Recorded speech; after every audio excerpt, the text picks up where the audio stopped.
Tanto que as empresas se veem obrigadas a formar as suas próprias pessoas. Esse é o nicho da Mastertech, né? A gente pode esperar que o mercado educacional mude e que as pessoas por si só vão lá estudar? Podemos, mas aí você vai se ferrar muito, porque você vai ter que esperar esse movimento cultural acontecer, sabe? Já as empresas que não podem esperar, elas vão ter que começar a criar suas universidades corporativas, as suas formações, as suas transições de carreira. Alguém que trabalhava, por exemplo, ChatGPT, que tá em voga, né? A gente tem falado muito e as pessoas estão meio assustadas. Cara, o ChatGPT vai tirar uma série de empregos que não deveriam existir mesmo, sabe? Tipo, cara, ficar respondendo pergunta igual e tal. Não é por aí. Essas pessoas vão fazer o quê? Vamos mudar elas para elas serem programadoras de IA generativa? Vamos mudar elas para elas serem programadoras de solução? Então, as empresas se veem obrigadas a fazer esses movimentos. É aí que entra a Mastertech e toda uma tese, né, de áreas de TI regenerativas, né? Como é que eu posso construir peopleware, né? Então, na tecnologia eu tenho hardware, que é tipo isso, celular, né? Ui, bati aqui. Celular. Eu tenho software, que é o iOS, ou Android, é o sistema operacional, o Windows, o Mac. E eu tenho, a gente defende, né, que a gente tem a questão do peopleware. Como é que eu equipo as pessoas e dou habilidades para que elas aprendam a aprender essa tecnologia, sabe? Isso vai ser inevitável. Inevitável.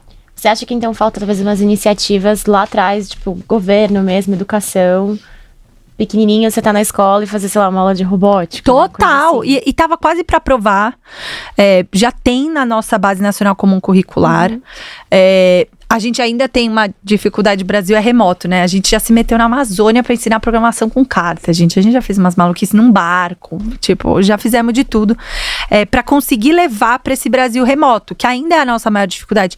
Como é que eu ensino robótica numa escola multisseriada no meio da Amazônia que não tem conexão?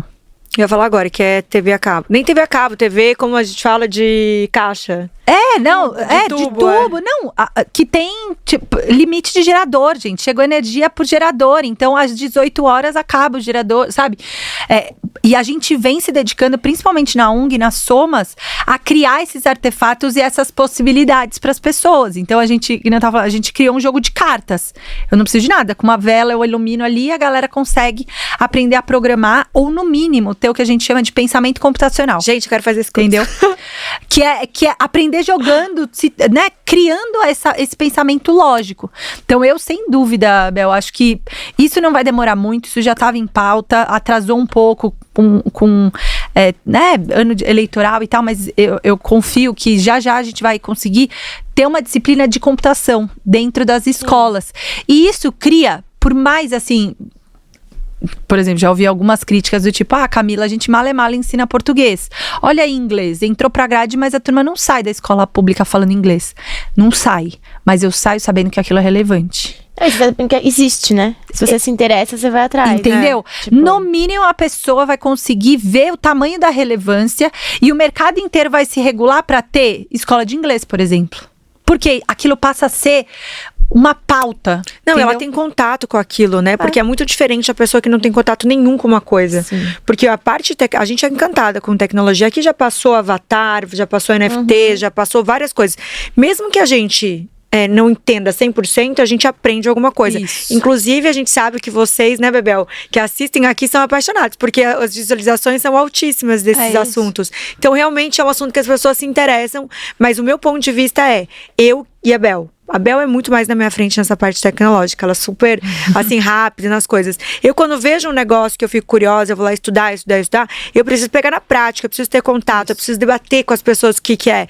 A gente teve aqui várias pessoas que passaram falando de meta também. Então, assim, tá lá no Vale, aprende meta, como que vai ser? Várias pessoas que passaram por startups. Então, o meu ponto de vista se tiver o contato, no já mínimo. Eu li a respeito que já tava, a gente até bateu sobre isso, né, Ju? Que tava já tentando regulamentar, que eu acho que é essencial pra gente fazer isso. Saiu em outubro a regulamentação e, a princípio, as escolas iam ter até 2024 para colocar a computação no currículo.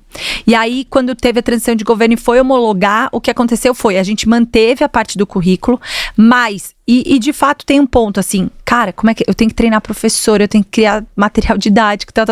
Será que dá em 2 anos? E aí também em discussão, como é que vai ser essa questão. De novo, A nível estadual e municipal, a gente já tem uma série de movimentos. Então, eu acho que é uma questão de tempo mesmo, até isso virar oficial, como já é para vários outros países, né? Quando a gente pensa assim, a Argentina, o currículo argentino da educação básica, ele é muito mais tecnológico e digital do que o nosso. Porque tem revisões mais constantes e afins. Ásia nem se fala, assim, todos os países lá já entenderam que a gente vai precisar mudar a matriz da nossa educação básica se a gente quiser ir para frente, né? E eles olham muito para um dado que a gente também olha, que a gente chama de digital divide.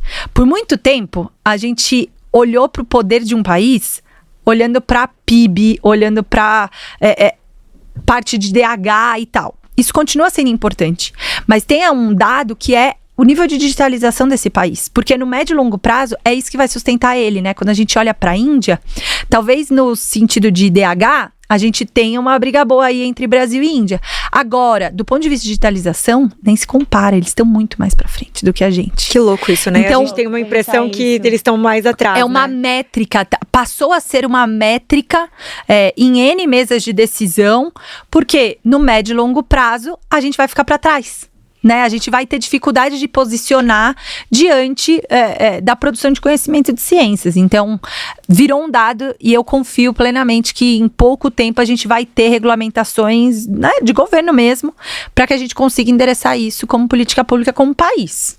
Eu até vou fazer uma pergunta aqui. O que você acha que, dentro do ensino básico de tecnologia, o que você acha que é mais importante hoje para as pessoas terem de base? Tipo, olha, eu acho que o mínimo as pessoas deveriam aprender é isso. A gente usa muito o termo pensamento computacional, Sheila. Então, o que é isso, né? É essa lógica. É eu entender que eu tenho entradas, que eu tenho variáveis, que eu tenho dados, que eu posso processá-las de maneira automática ou semiautomática para produzir um resultado. Se a gente consegue ensinar as pessoas a ter esse pensamento sistêmico, meio caminho tá andado, certo? Porque eu consigo criar arquiteturas possíveis. Num segundo momento, e em 12 anos de educação básica, dá para fazer isso, né? Na nossa cabeça, o ideal seria fase fundamental 1 e 2, a gente ser um pouco mais arquitetural, né? Então, ensinar as pessoas a pensar, ensinar as pessoas como que a internet funciona, o uso responsável. E mais para os anos finais, a gente conseguir trabalhar algum nível de profissionalização e instrumentalização para entregar tudo isso. Então, ensinar uma linguagem de programação, ensinar algum nível de IoT, de robótica, né? Dependendo da possibilidade que existe ali. Então, eu diria que pensamento computacional nos anos iniciais, para que isso seja quase um formador de caráter, assim, sabe? Essa pessoa vai usar celular. Assim, pra mim é muito louco. Eu fui pra comunidade de Tumbira em julho do ano passado, que fica na Amazônia. Fica a 7 horas de barco de Manaus. E é uma comunidade que é super avançada perto das várias, assim, ela já tá vivendo de ecoturismo, assim, é uma comunidade super conectada. Todas as crianças com perfil no TikTok. Que legal. Todas as crianças criando conteúdo. E aí quando você pergunta assim, o que é internet? Como é que isso funciona? Você sabe quais riscos você está exposto? Você sabe programar? Você sabe para onde vão seus dados? Não, mas o uso já tá lá. Assim, todas as viagens, a gente fui pra África, tipo, cara, as pessoas têm celular. Não, deve ser uma viagem usam, incrível, né, pra você, contato. até de autoconhecimento, né, de coisas, como que tá, né, você que tem acesso a vários lugares, que teve, assim, sempre, de vários lugares que tem uma tecnologia muito grande, que estão falando de várias coisas, você ir pra lugares que é quase louco. Zero, é muito louco, né, uma diferença... Louco. É muito louco. E, de novo, já chegou lá. A gente só não tá conseguindo aproveitar esse poder. O celular, o 5G, o 4G que seja, o 3G que seja, já tá lá. O que falta é a gente conseguir usufruir disso, né? A gente conseguir ser mais do que usuário, ser produtor também. Eu já fico feliz quando eu vejo alguém produzindo conteúdo pro TikTok, produzindo conteúdo pro Instagram, eu já acho que a gente conseguiu mudar a nossa matriz. Porque algum tempo atrás a gente ia nessas comunidades e era só consumo de Facebook. Eu só consumia o Facebook como se aquilo fosse o relato do mundo, sabe? Eu aprendia sobre o mundo pelo Facebook. Isso é um puta risco, certo? agora eu já vejo as pessoas querendo e sonhando em serem produtoras, em serem influenciadoras digitais e tal. Então já foi o meio caminho. Eu acho que o próximo passo é a gente conseguir compreender que para além de produção de conteúdo, eu posso construir algoritmos, eu posso construir soluções, eu posso produzir tecnologia. Tomara que eu esteja viva para ver, estou trabalhando para isso todos os dias, mas é o próximo passo inevitável.